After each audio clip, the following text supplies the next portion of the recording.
রাজস্থানের এক বাসিন্দা মোহাম্মদ সাবির, যার গল ব্লাডার থেকে ৫,০০০-এরও বেশি পাথর পাওয়া যায়। প্রায় ৮ ঘন্টা ধরে এই অপারেশন করা হয়।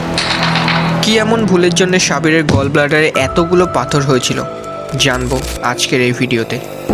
৪৫ বছরের মোহাম্মদ সাবির, যে কিনা গত ৩ বছর ধরে পেটে ব্যথায় ভুগছিল, বাট সাধারণ মানুষের মতো সাবির এটাকে নর্মাল পেটে ব্যথা ভেবে ইগনোর করে, যেটা সাবিরের লাইফে সবচেয়ে বড় ভুল প্রমাণ হতে চলেছিল।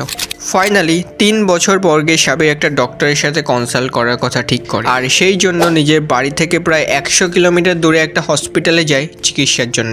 সাবিরের কন্ডিশন দেখে ডক্টর সাবিরকে একটা আল্ট্রাসাউন্ড টেস্ট করতে বলে, যার রিপোর্ট দেখে ডক্টর শক হয়ে যায়। সাবিরের গল ব্লাডারে ৫ সেন্টিমিটার একটা পাথর হয়েছিল, যেটা নর্মাল গলস্টোন থেকে প্রায় ১০ গুণ বড় ছিল।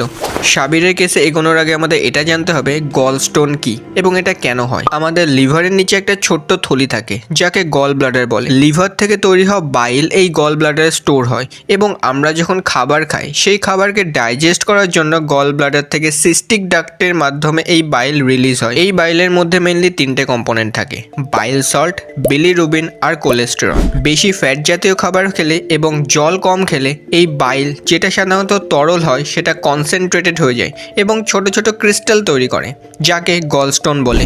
রিপোর্ট বলছে সব গলস্টোন কিন্তু পেশেন্টের ক্ষতি করে না, এমনকি 70 থেকে 80% কেসে পেশেন্ট জানতে পর্যন্ত পারে না তার গলস্টোন হয়েছে।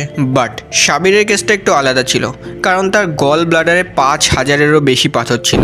সাবিরের রিপোর্ট দেখার পর ডক্টর ইমিডিয়েটলি অপারেশন করার সিদ্ধান্ত নেয়, এবং প্রায় ৮ ঘন্টা অপারেশনের পর ফাইনালি ডক্টর গলস্টোন রিমুভ করতে সক্ষম হয়। পরে কাউন্ট করে দেখা যায় সাবিরের পেটে ৫,০৭০টা গলস্টোন ছিল, যেখানে একজন সাধারণ গল ব্লাডার পেশেন্টের ক্ষেত্রে মাত্র ১০০ থেকে ২০০টা গলস্টোন থাকে। পরবর্তীতে ডক্টর যখন সাবিরকে তার লাইফস্টাইল সম্পর্কে জিজ্ঞেস করে, তখন সে জানায়, I don't drink enough water. আমি পর্যাপ্ত পরিমাণে জল খেতাম না, and doctors are suspected that is the main reason of this case.